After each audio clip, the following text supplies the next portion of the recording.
우리 사도신경으로 신앙 고백하심으로 10월 13일 화요일 새벽 기도회를 시작하도록 하겠습니다.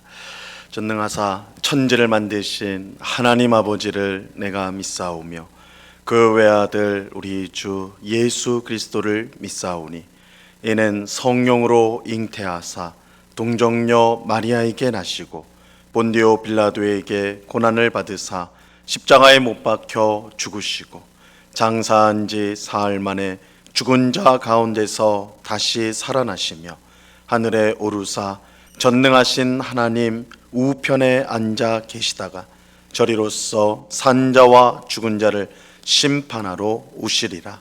성령을 믿사오며 거룩한 공회와 성도가 서로 교통하는 것과 죄를 사하여 주시는 것과 몸이 다시 사는 것과 영원히 사는 것을 믿사옵나이다. 아멘. 우리 찬송가 91장, 찬송가 91장 슬픈 마음 있는 사람 우리 같이 찬양하도록 하겠습니다. 찬송가 91장 찬송입니다. 이전 통일 찬송가도 91장입니다.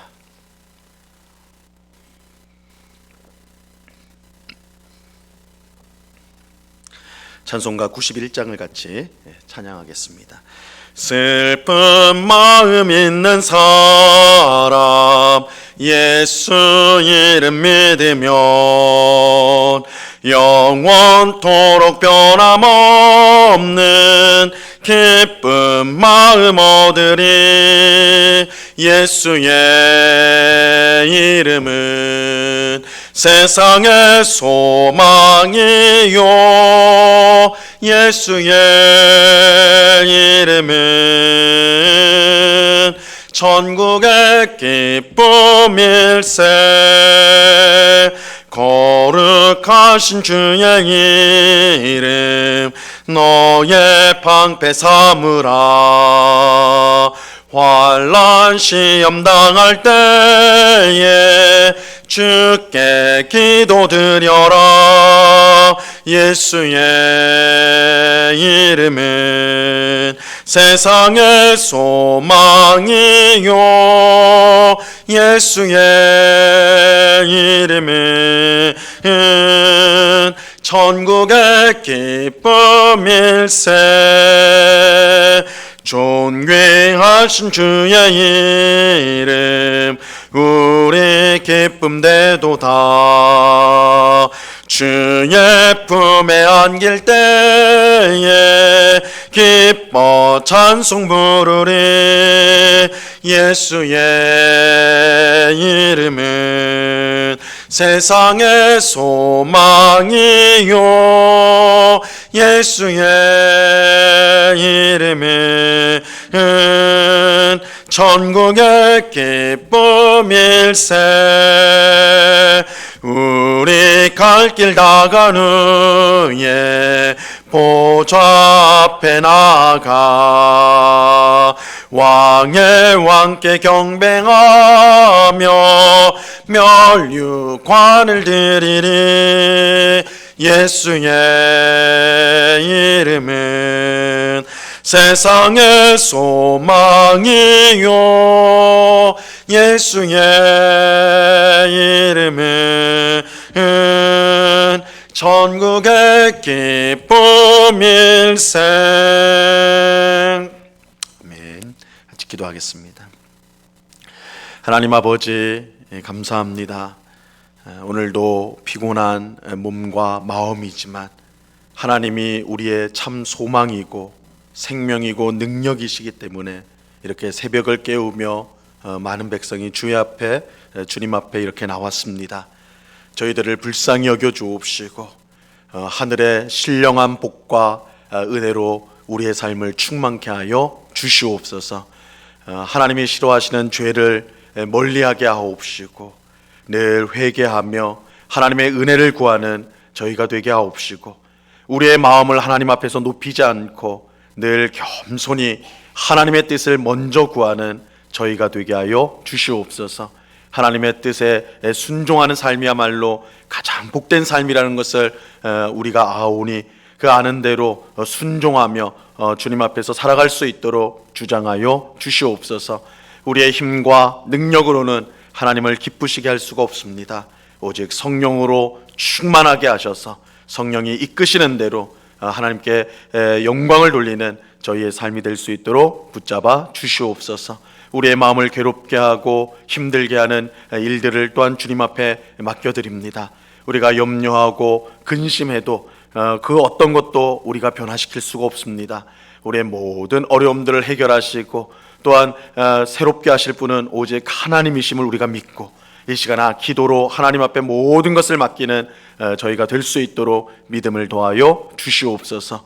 이 시간 주의 말씀을 듣고자 합니다. 성령 하나님께서 밝히 조명하여 주셔서 주의 말씀의 뜻을 잘 깨닫게 하옵시고 이 말씀을 우리가 곰곰이 생각하며 오늘도 묵상하며 어떻게 하면 하나님을 기쁘시게 할 수 있는가 우리가 생각하며 순종할 때에 참으로 하나님의 귀하신 뜻이 우리의 삶 가운데 이루어지는 귀한 은혜를 맛보는 오늘 하루가 될 수 있도록 역사하여 주시옵소서. 귀한 은혜 주실 주님께 감사와 찬양을 올려드리오며 예수 그리스도 이름으로 기도드리옵나이다. 아멘. 우리 하나님 말씀을 다 같이 봅니다. 누가복음 4장 16절로 21절까지의 말씀을 우리가 다 같이 보도록 하겠습니다. 신약성경 누가복음 4장 16절로 21절까지의 말씀입니다.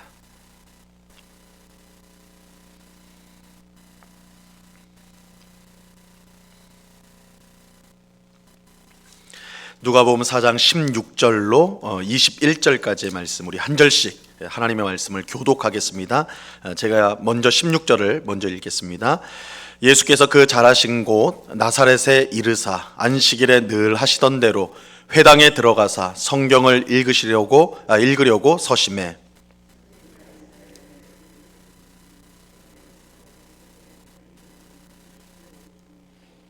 주의 성령이 내게 임하셨으니 이는 가난한 자에게 복음을 전하게 하시려고 내게 기름을 부으시고 나를 보내사 포로된 자에게 자유를 눈먼 자에게 다시 보게 함을 전파하며 눌린 자를 자유롭게 하고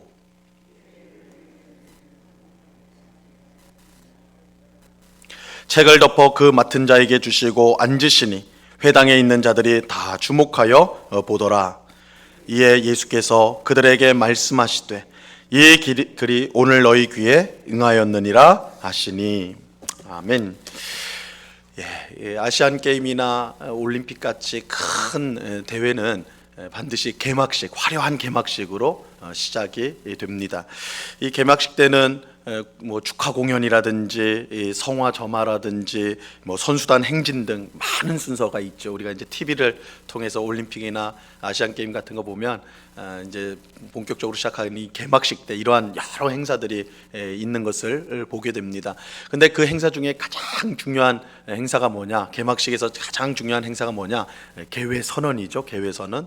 그래서 대회장이 나와서 이제부터 아시안 게임을 시작하겠다. 아니면 올림픽을 시작하겠다. 이렇게 개회 선언을 합니다.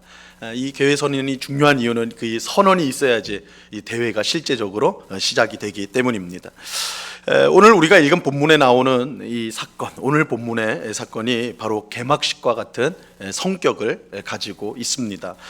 오늘 본문은 예수님께서 메시아 사역을 이제 공식적으로 시작하는 선언을 담고 있어요. 일종의 예수님께서 선언을 하고 있는 개막을 선언하는 거예요. 내가 이제 메시아로서 사역을 시작한다. 이것을 선언을 하는 것입니다. 자, 오늘 본문 16절을 보시기 바랍니다.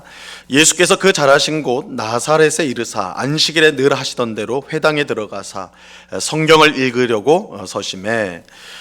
예수님께서 고향인 나사렛에 오셨고 광야에서 시험을 받으시고 어제 살펴본 대로 성령의 능력으로 갈릴리로 오셨다. 그리고 갈릴리 중에서도 예수님이 자라셨던 나사렛에 이제 오셨어요. 그리고 안식일을 맞아 습관대로 회당에 들어가셨습니다. 그리고 성경을 읽으려고 사람들 앞에 서셨어요.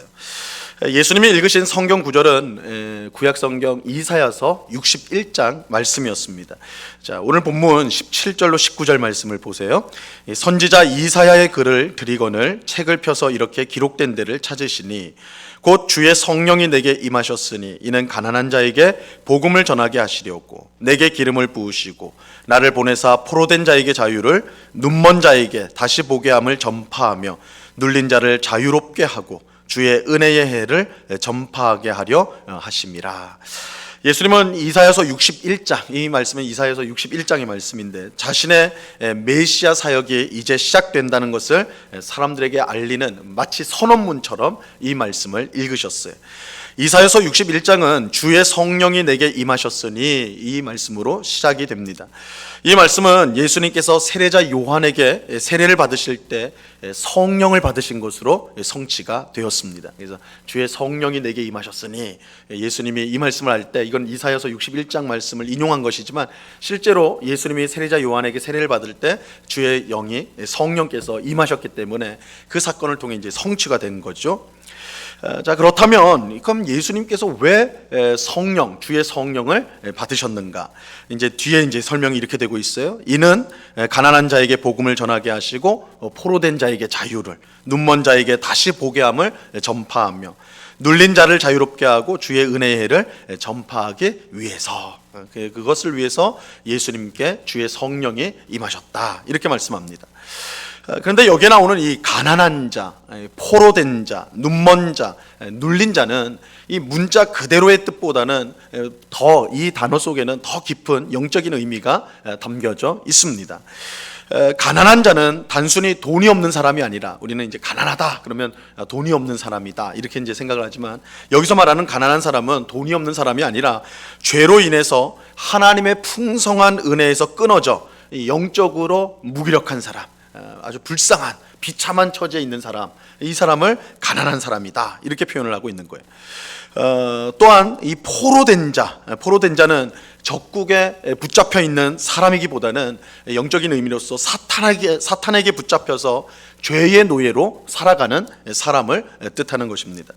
눈먼 자는 죄로 인해 영적인 눈이 멀어 참 진리이신 하나님을 보지 못하는 사람을 가리키고, 눌린 자 또한 죄와 사망의 압제에 눌려서 고통당하는 사람을 가리키는 것입니다.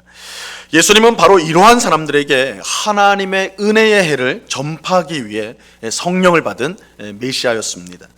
여기서 이 은혜의 해는 율법에 기록된 희년을 말하는 것으로서, 이 희년이라는 것은 7년마다 안식년이 오거든요. 그러니까 이제 우리가 율법서에 보면, 레위기나 이런 율법서에 보면 절기들이 나오는데 가장 기본적인 절기가 이제 안식일로 시작하죠. 그래서 7일마다 돌아오는 안식일이 있고 7년마다 돌아오는 안식년이 있습니다. 매 7년마다 돌아오는 안식년이 있는데, 이 매 7년마다 돌아오는 안식년이 7번, 그럼 49년이죠.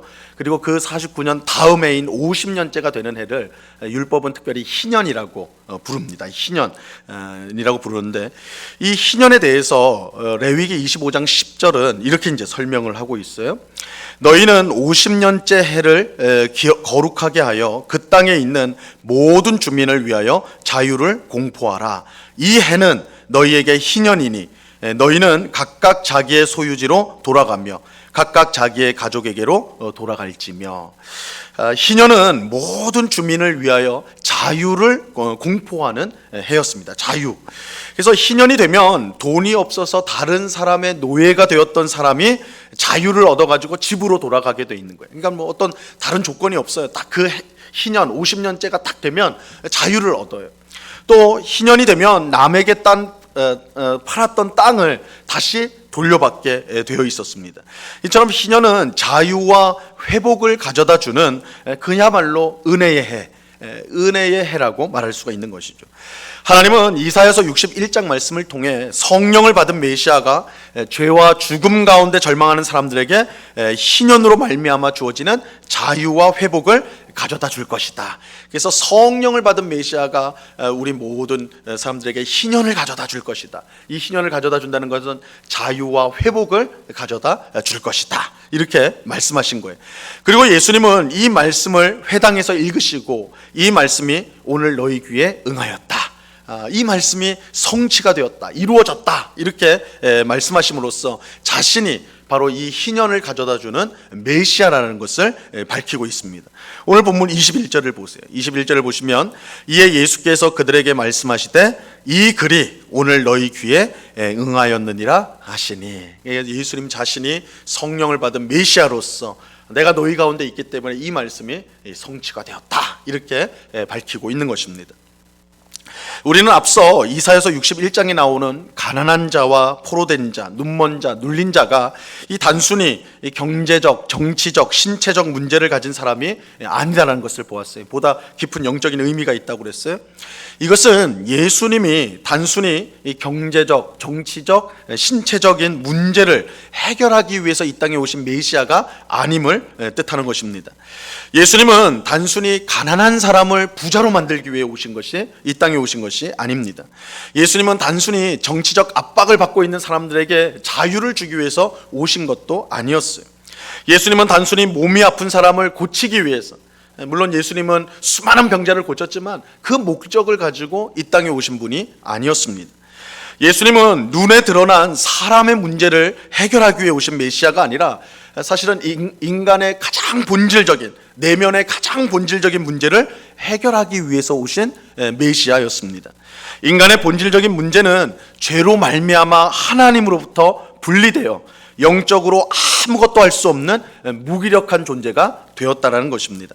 하나님의 형상으로 창조된 존귀한 존재가 사탄의 졸개가 되어 온갖 악을 저지르며 결국 하나님의 무서운 심판 가운데 망하게 될 수밖에 없는 것, 이것이 모든 사람이 가지고 있는 본질적인 문제라는 것입니다.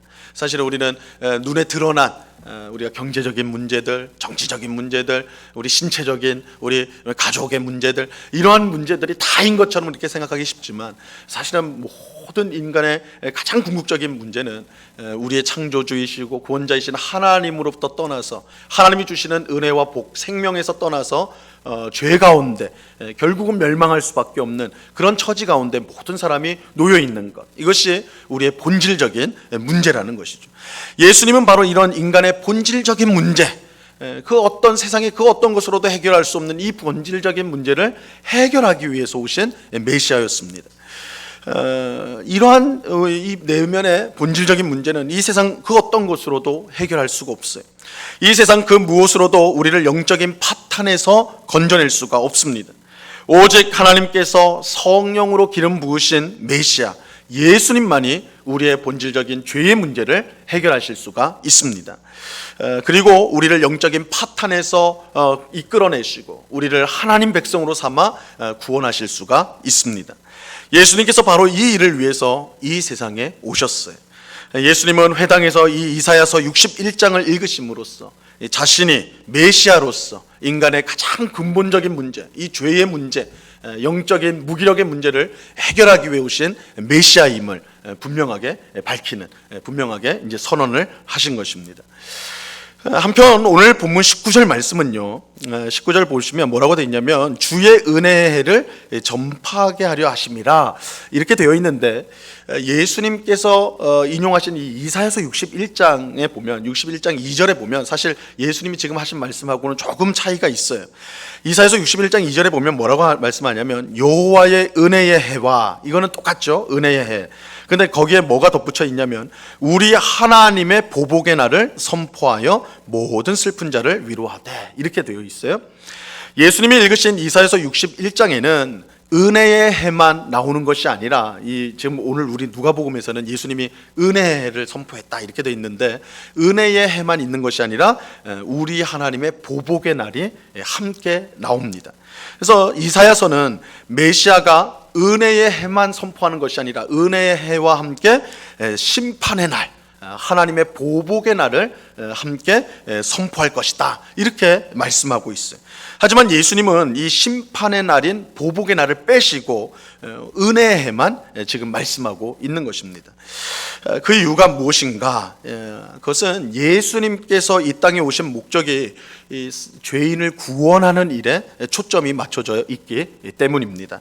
예수님은 죄인들을 만나실 때 그들을 정죄하거나 심판하지 않으셨어요. 그래서 우리가 지금 누가복음을 보고 있지만 예수님께서 수많은 사람들을 만나는데 그 수많은 사람들이 다 영적인 문제를 갖고 있는 다 죄인들이었어요. 사실은 우리가 모두가 죄인이니까 만나는 사람이 다 죄인인데 하나님의 아들이시고 죄가 없으신 예수님께서요, 그들을 정죄하지 않으셨어요. 심판하겠다고 말씀하지 않으시고 오히려 저들에게 복음을 전하시고 죄 용서를 선언을 하신다고요. 그래서 예수님은 아무 죄 없이 십자가에서 죽으실 때조차도 자신을 못 박은 사람들의 죄를 용서해 달라고 그렇게 기도를 하셨죠. 그야말로 예수님은 모든 사람을 구원하기 위해 힘쓰셨어요. 그래서 예수님께서 이 땅에 계시는 동안에는 항상 은혜의 해, 구원만을 전하시는 것을 우리가 볼 수가 있습니다. 하지만 그렇다고 예수님께서 죄인들을 그럼 심판하지 않느냐? 이사야서 61장에 나온처럼 하나님의 보복의 날, 심판의 날은 예수님과는 상관없는 것이냐? 그렇지 않아요. 예수님은 실제로 말하자면 이사야서 61장에 나오는 것처럼 은혜의 해와 함께 보복의 날, 심판의 날을 함께 선언하셨습니다. 다만 이 보복의 날, 하나님의 심판은 예수님께서 재림하게 될 때에 이루어지게 될 것입니다. 부활하신 예수님은 하늘로 올라가시면서 그의 제자들에게 내가 다시 오겠다 약속하셨거든요. 이 재림이죠. 이 재림의 날이 바로 하나님의 보복의 날, 심판의 날이 될 것입니다. 이때 복음을 믿지 않고 끝까지 하나님과 예수님을 대적한 악인들은 하나님의 심판을 당하게 될 것입니다. 이렇게 함으로써 이사야서 61장의 말씀이 완전히 이제 성취가 되는 거예요. 그러나 예수님이 처음 우리와 같은 사람으로 이 땅에 오신 초림 때, 처음 오실 때는 오직 구원, 복음을 전파하기 위해 오셨기 때문에 오늘 누가복음의 말씀처럼 은혜만을 언급을 하고 계시는 것입니다. 나를 통해 너희에게 구원이 임했다, 이것만을 말씀하시는데 예수님이 재림하실 때 심판의 그날이 심판의 날, 하나님의 보복의 날이 되게 될 것입니다. 오늘 우리는 예수님이 회당에서 이사야서 61장 말씀을 읽으심으로 그의 메시아 사역의 시작을 선언하셨다 것을 살펴보았습니다. 이사야서 61장 말씀은 예수님을 통해 성취가 된 거예요. 이사야서 61장 말씀대로 예수님은 성령으로 기름 부음 받은 메시아로서 죄에 빠져 영원한 멸망 가운데 있는 우리를 구원하기 위해 이 땅에 오셨습니다. 이 예수님을 믿고 따르는 것만이 유일한 구원의 길이며 참된 자유와 회복을 얻는 길이 됩니다. 반대로 예수님을 거부하는 사람은 하나님의 심판 가운데 멸망당하게 될 것입니다. 우리에게 구원과 자유와 회복을 주신 우리 주님 예수님께 감사하며 항상 하나님 예수님을 믿고 의지하는 오늘 우리 모두가 될 수 있기를 바랍니다. 예수님이 주시는 죄로부터의 자유를 누리며 하나님을 기쁘시게 하는 삶을 살아가는 오늘 기도하는 우리 모두가 될 수 있기를 우리 주님의 이름으로 간절히 축원합니다. 기도하겠습니다. 하나님 아버지 감사합니다. 예수님께서 회당에서 이사야서 61장 말씀을 읽으심으로 이제 메시아의 사역을 시작한다는 것을 선언하셨습니다. 예수님이 이 땅에 오신 것은 그저 우리에게 풍성한 삶, 재물이 많고 건강하고 마음에 근심 걱정이 없는 그런 삶을 살도록 하기 위해서 이 땅에 오신 것이 아니라 우리가 가지고 있는 가장 본질적인 문제, 이 세상의 그 어떤 것으로 해결할 수 없는 문제, 바로 죄의 문제를 해결하기 위해서 우리를 죄로부터 구원하고 사탄의 권세로부터 해방시키고 회복시켜서 하나님의 영광스러운 자녀의 삶, 하나님의 백성의 삶을 살도록 하기 위해서 예수님께서 성령으로 기름 부음 받아서 이 땅 가운데 오셨음을 오늘 말씀을 통해 확인하였습니다. 예수님을 믿는 자에게, 예수님을 의지하는 자에게 죄의 해방이 있고 참된 회복이 있으며 영적 파탄으로부터의 구원이 있음을 우리가 믿습니다. 그러하오니 우리의 영원한 구원자가 되시는, 우리의 참 구원자가 되시는 예수님을 더욱더 의지하며 바라보며 또한 예수님께 은혜를 구하는 오늘 저희 모두가 될 수 있도록 주님 도와 주시옵소서.